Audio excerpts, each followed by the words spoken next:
Welcome back to the final hour of the Don Carpenter Show on News Talk 1270 KIML.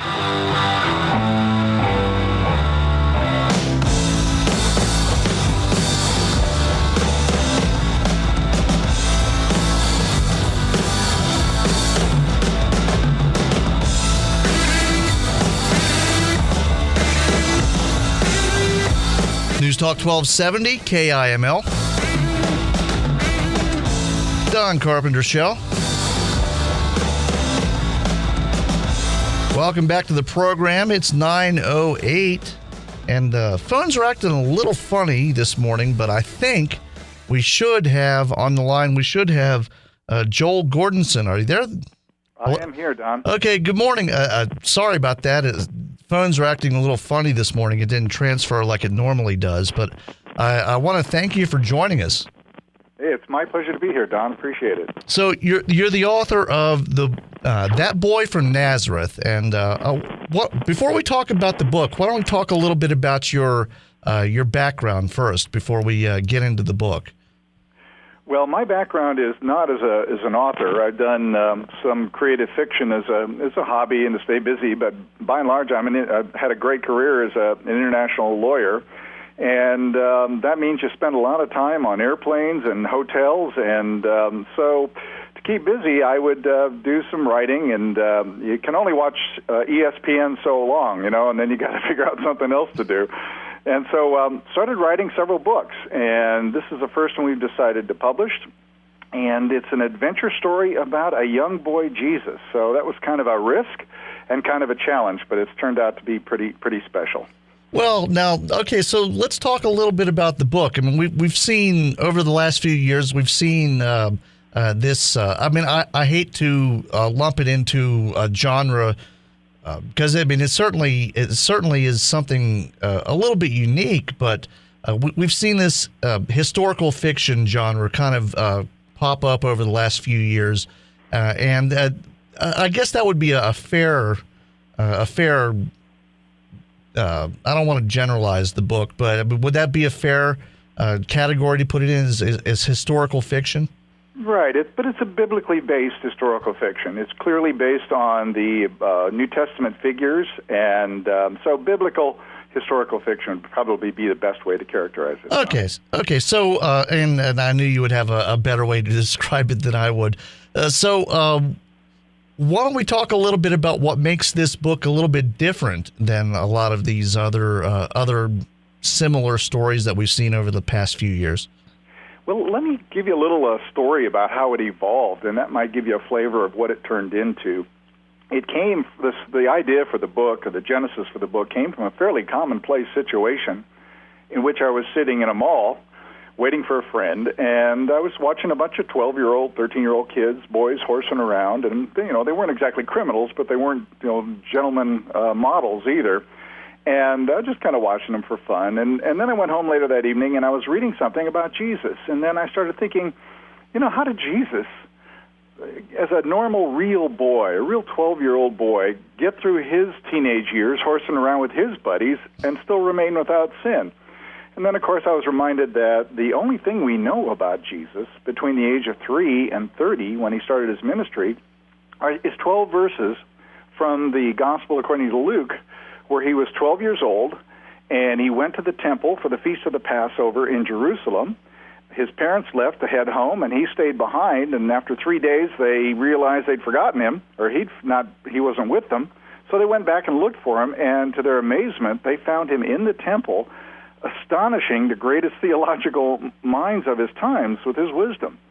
And so they said, his mother, appropriately scolded him, said, "Where were you? You worried us." And he said, "Should I not be about my Father's business?" So we know that he knew at the age of 12 that he was the Son of God. So the question sort of popped up in my mind, Don, well, how does God reveal to a real 12-year-old boy that he is the Son of God with special powers? And that was kind of the challenge creatively that I set for myself, to come up with a story that would explain that, and yet a story that was entertaining, engaging, that would paint Jesus to be a real person, and how God would deal with him, not as a special boy necessarily, but as his son, and reveal to him in a real way who he was. And then that finally evolved into the idea for a message for the story, and that is, if God can reveal himself to a 12-year-old boy, and the fact that he has special powers, hopefully the lessons of how God revealed to a boy his true identity and his power to change the world can teach us today how we find our true identities and our powers to change our world. And so that evolved into the adventure story that we have in That Boy from Nazareth. Well, and it's done in a little bit different way. I mean, it's an adventure book, obviously, and it's more fast paced than you would usually find, isn't it? It is, and I wanted to make it engaging. You know, how many times have we read something about Jesus in recent times that really made you want to leap to the next page, like a page turner? I mean, the Gospels are fascinating to read. And there are many beautiful works out there on Jesus, but I wanted to give something that was accessible and made the gospel story and message of love, sacrifice, and forgiveness engaging, a real gripper. And that was the artistic challenge, and that's why it has been called a page turner, and hopefully keeps your readers looking forward to the next chapter in the end. Well, and you also managed to even throw a little humor in there, which again, a lot of times someone might not really think about that, but I mean, these were real people. They lived real lives, and there's always a little bit of humor to be found. You know, that's exactly right. I mean, the concept is I wanted to bring a new sense of humanity and realness to the gospel story, to the biblical messages, to the biblical figures. I mean, a friend of mine was complaining that so often now you see biblical depictions and depictions of Jesus, and he comes across as just sort of a cardboard cutout or an airbrushed male model type of character.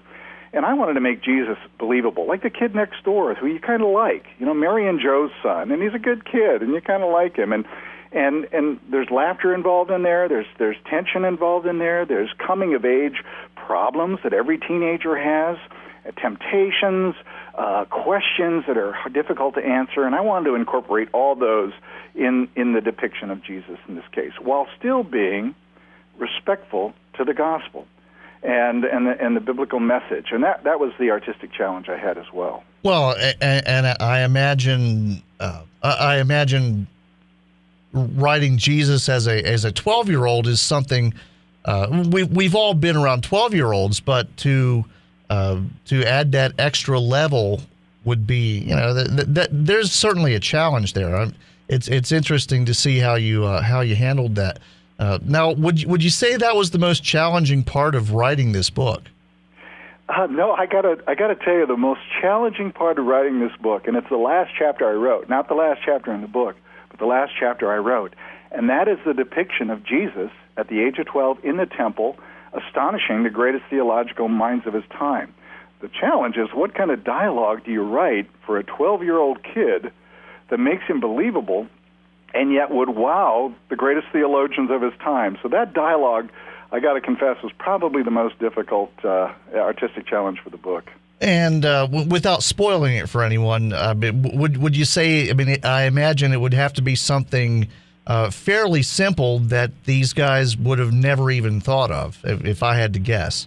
Well, the concept was simple, the subject was simple, and then what Jesus' insights were extraordinary, and they kind of built from there into more and more wisdom that they started asking him questions about, and he came back with very, very insightful answers. And so it built on itself from the first introduction of Jesus in the temple.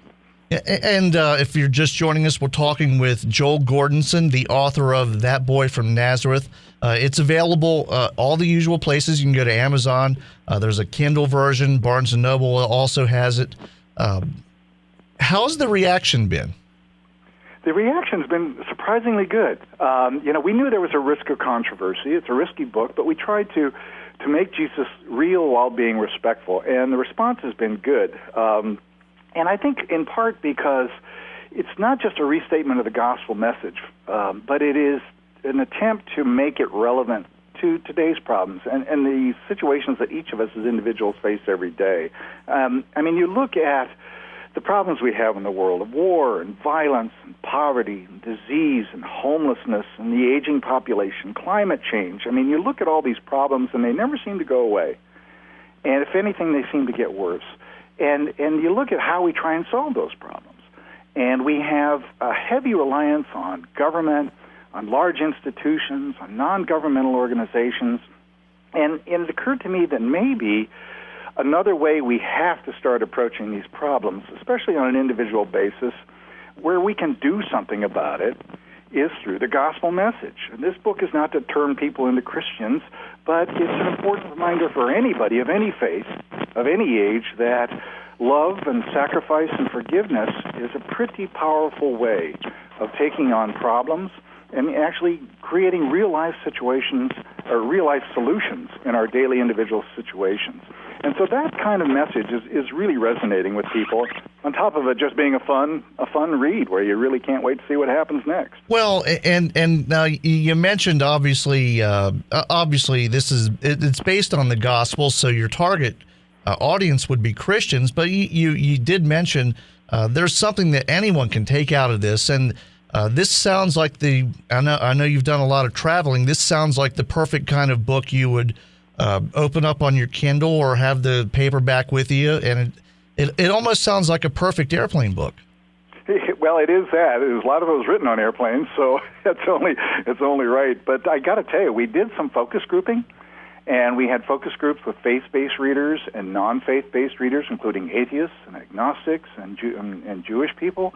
And then we had a focus group of clergy. And I got to tell you, the book really resonated well with the non-faith-based readers because there's a lot of history in there, and of course there's the action and the like. And the message is applicable for anybody of every faith. In fact, we just got a nice review where it said this is a book for anybody and everybody, and that's my hope.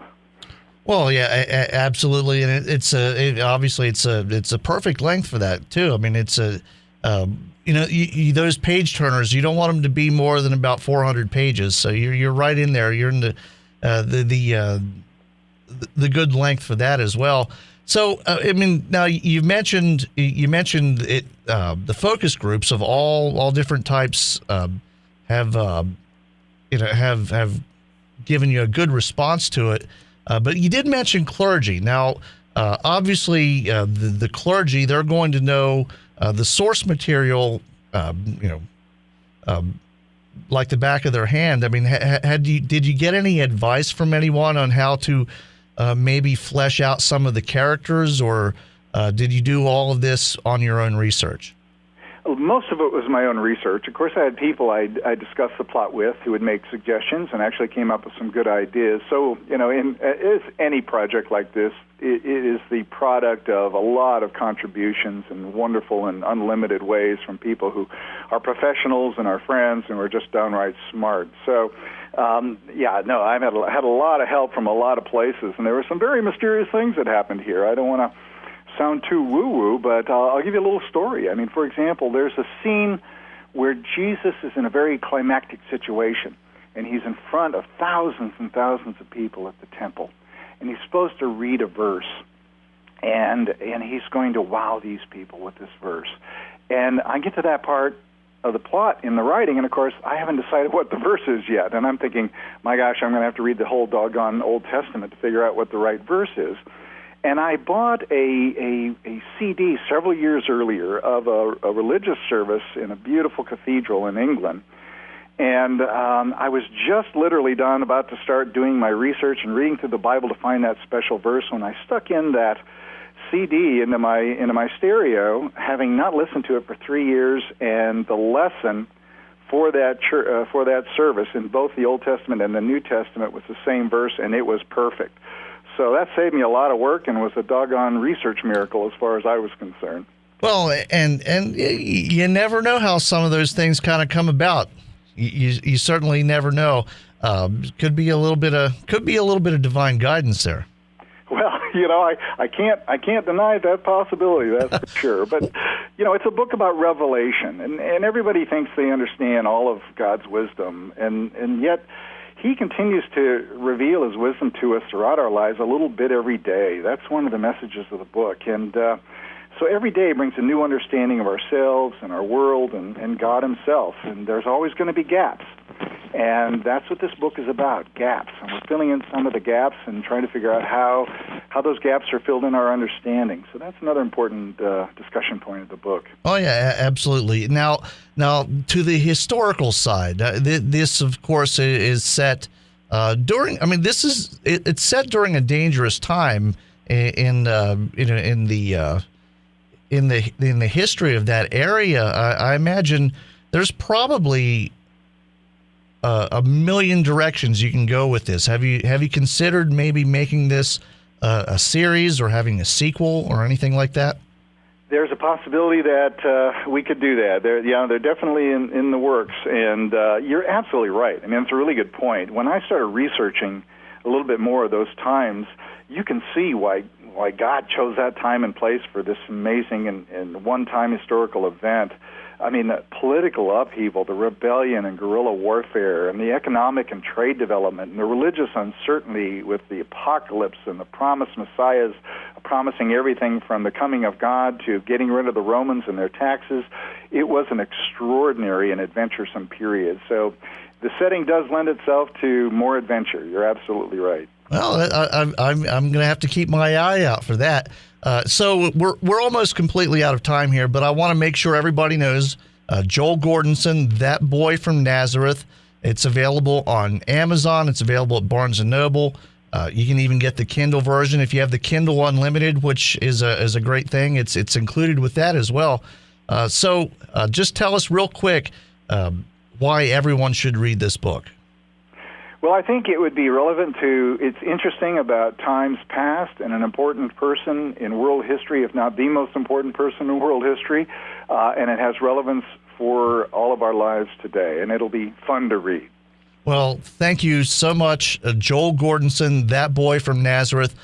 Pick it up. I mean, it really does. I have the Kindle Unlimited, so I got to read some of it, and it's fun. It really is.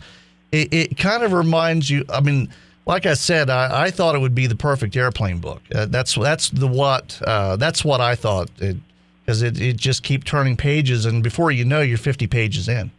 Yeah, you can get a little bit more about the book and everything on the website, which is either thatboyfromnazareth.com or joelgordonson.com, and we're also on Facebook where we share all kinds of fun stuff about the book too. Well, thank you so much for joining us, Joel, and hopefully we'll talk to you soon about the sequel.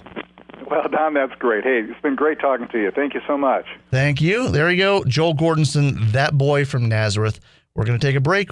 News Talk 1270, KIML. If you smell what the Don Carpenter is cooking on News Talk 1270, KIML 70.